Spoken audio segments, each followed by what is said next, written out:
Hello friends and my viewers. Now I am here again with some article in the newspaper. It's a newspaper, yesterday Times of India, 25th September. And in this newspaper, in the health section, TOI health, I read actually an article which was headlined as "Why Young People Need to Worry About the Sneaky Cholesterol." That is, young people are getting more heart attacks and cardiac problems. So why they should be worried about this sneaky cholesterol? Okay, so they have highlighted the bad effects of cholesterol. That is, high cholesterol is basically the reason for heart attacks, cardiac diseases and all. So they have just given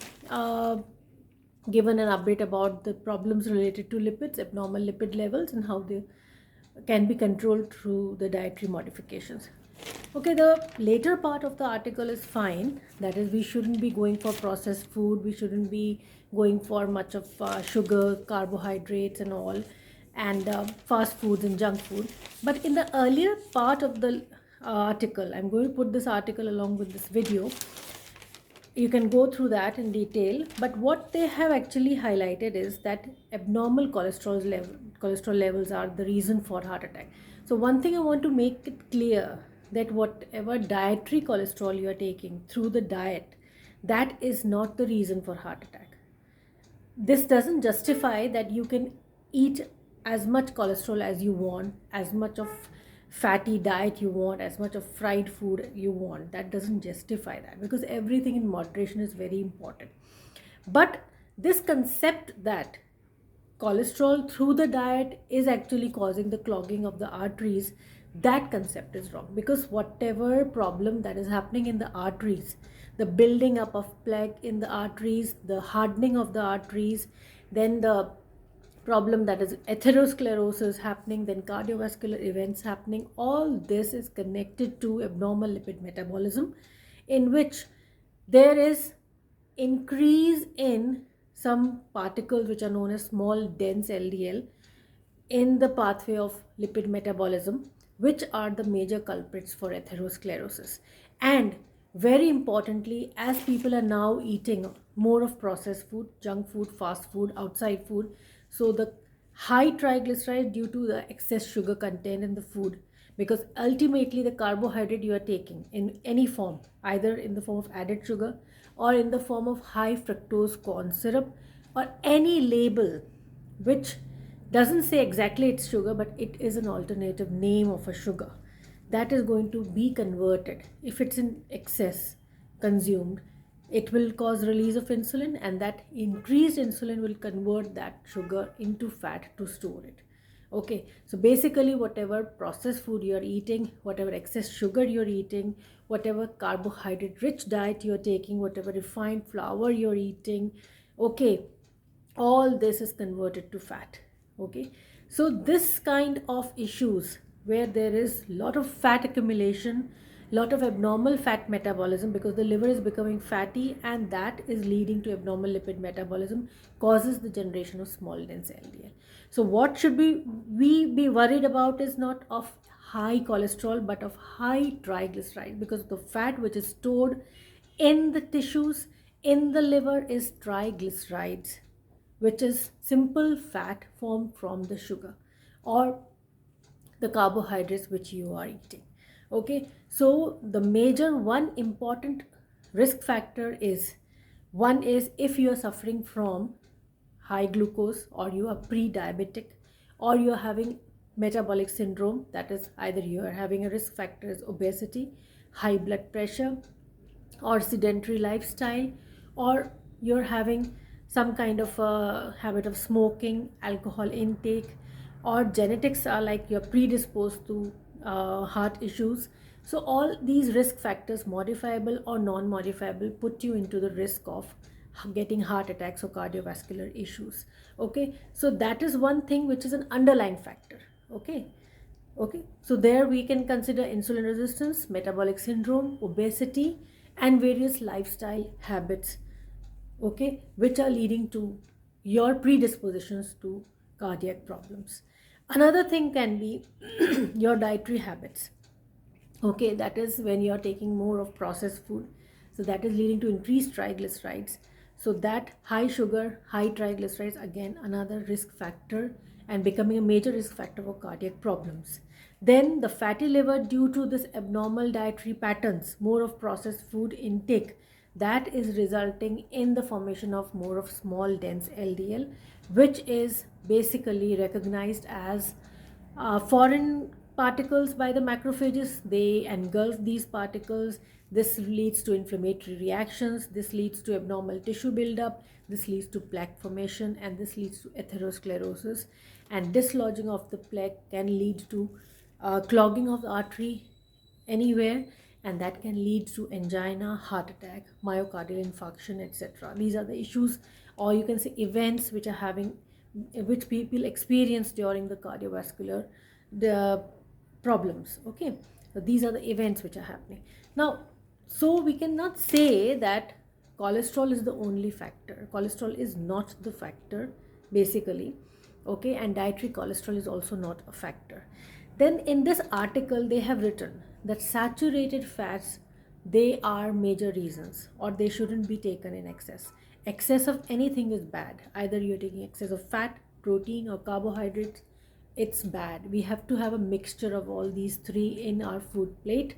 We shouldn't be depending or focusing on one kind of a nutrient, okay, when we are choosing the food uh, items. Okay, so saturated fats, which I say like ghee, that's very very healthy, because saturated fats, they don't break and they don't form trans fats very easily at temperatures below 400 degrees Celsius. That is, if you heat them, overheat them, and the temperature goes above 400 degrees Celsius, then they will break and form trans fats.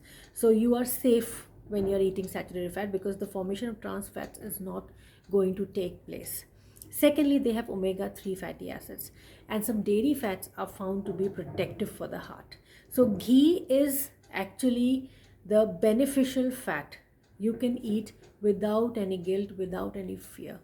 Instead, what is important to be aware of is that seed oils, which you say vegetable seed oils, it's nowhere an oil formed from vegetable. It's only the oil formed from the seeds. And those seeds, they are, you can say, going to germinate. They were to made to germinate, and they have been converted to oil. So they have certain toxins also in them. And so when you are cold pressing those seeds, when you are bringing out the oil from that seed, it's not going to be completely beneficial for that, because it's first of all a seed oil. It's nowhere a vegetable oil. It's just for our satisfaction that we are saying that it's a vegetable seed oil, but it's basically seed oil. Secondly, seed oils have unsaturated fatty acids. So when these seed oils are heated little about 100 degrees Celsius temperature, they will break and form trans fatty acids. Okay, so basically we have a cis fatty acid kind of a configuration in the fats. When they convert to transform, then it becomes very very harmful to us. Most of the processed food have trans fats, and overheating of these seed oils form trans fats. Moreover, the seed oils are unsaturated, so they have a tendency to form free radicals, which is known as lipid peroxidation, and they will cause inflammatory reactions in the body. So please, please, please, my dear viewers, my dear friends, anyone who's watching this video, just be aware of what are the harmful effects of seed oil. So just abstain from frying in the seed oils, overheating the seed oils. Heat it moderately. छौंक लगाना है, छौंक लो सब्जी आप, थोड़ा सा हल्का सा पराठे पे आप कर सकते हो, but don't try to over consume that seed oil. Don't think that it is beneficial alternative compared to ghee. So this is wrongly interpreted in this article, that saturated fat is not healthy. Okay, we should be saying that seed oils are unhealthy, unsaturated fatty acids are unhealthy, and trans fats are unhealthy. Okay, in this article they have not at all written about small dense LDL. Small dense LDL are abnormal LDL particles. And another thing is, we always keep on hitting the LDL, the cholesterol, being the main culprits for causing the disease. It's like you're nabbing a wrong person or a criminal, okay, for no reason, and just you are just beating that considering that they have committed the crime. So what truth will come out of that? Nothing, because they haven't committed a crime. LDL and cholesterol are not at all criminals. They are important for important fats in our body. Okay, cholesterol is very important for formation of steroid hormones, for vitamin D, for brain lipids, and it's really very important for the various functioning in the body also, for various other functions. So we cannot say cholesterol is harmful. Anything taken in excess is harmful. Even LDL, that is very important, because if you are not having a balance of HDL and LDL, because HDL is taking away the excess cholesterol, scavenging it and causing it to move in the liver, and then disposing it in another various forms, either in converting to some useful forms or excreting it. So and LDL is basically transporting the cholesterol fat formed in the liver to the tissues for utilization. So you cannot say that we should be scared of LDL. This balance is very important. HDL, LDL, this name bad cholesterol for LDL is basically misunderstood a lot. LDL cholesterol or LDL becomes bad when it converts into small dense particles due to some kind of chemical modification, some alterations because of unhealthy dietary patterns, because of high excess fat in the liver and abnormal fat metabolism. These are basically lipids which accumulate in the arterial walls, vessels, and they cause the thickening of the arteries. Okay, but I would say that number one problem is increased triglycerides and increased sugar intake. Okay, because ultimately when you are eating a lot of processed food with a lot of carbohydrates in it, added sugar in it, high corn, you can say fructose syrup and all in the beverages and various kinds of packaged foods, then that causes increased insulin secretion, and over a time you become insulin resistant. So high insulin in the circulation will always cause fat deposition, because insulin has a tendency to store things, and that fat deposition in excess will deposit in various places where it shouldn't be there. That is causing abnormal fat metabolism, that is causing the mobilization of that fat in the form of abnormal fat particles, which will ultimately clog, reach the arteries, and can cause the deposition of fat and inflammatory reactions, which can then cause formation of plaque and atherosclerosis. Now, whatever I am saying is not according to what I am thinking. It's not at all my fancies or whims and all, but it's what I have learned in biochemistry, what biochemistry says, and it's all the data and the research which is proof of what I'm saying. So I'm going to put the evidence with the research articles along with this video, so you can go through that why cholesterol is not harmful, why saturated fats like ghee are beneficial, and what is the main reason for heart attacks and cardiac diseases. So I really recommend and suggest the Times of India to please don't miscommunicate things and spread such information amongst the people who really don't know about these terms, what is LDL and what is HDL and saturated unsaturated fats. So we should be spreading information which is justified, correct, so that they can follow healthy dietary patterns. Otherwise people will be always in a shock when they see their cholesterol levels like it is 200 above, and they will not be paying attention to triglycerides and high sugar values or any other risk factors which can lead to cardiac disease. We cannot see things from only a single angle. There are various problems, underlying problems also, which can lead to cardiac diseases or predispose a person to cardiac diseases.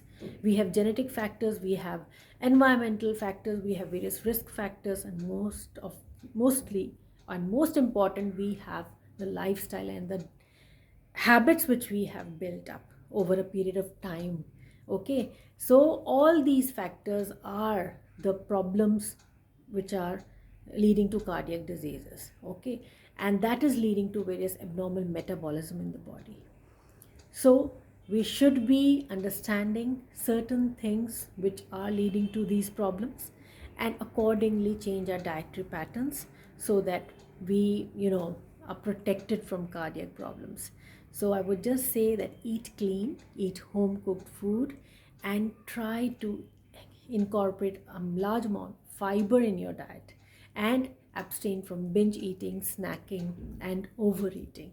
Okay, and strictly no to processed food, junk food, fast food, packaged food items, whatever their labels say, whatever health washing they do, that it's healthy, it's high fiber, it's real fruit juice. Nothing. That is all rubbish, all garbage. They should be in your dustbin, not in on your kitchen counter. Okay, so stay healthy, happy, eat clean. Remember, eat home cooked. Bye.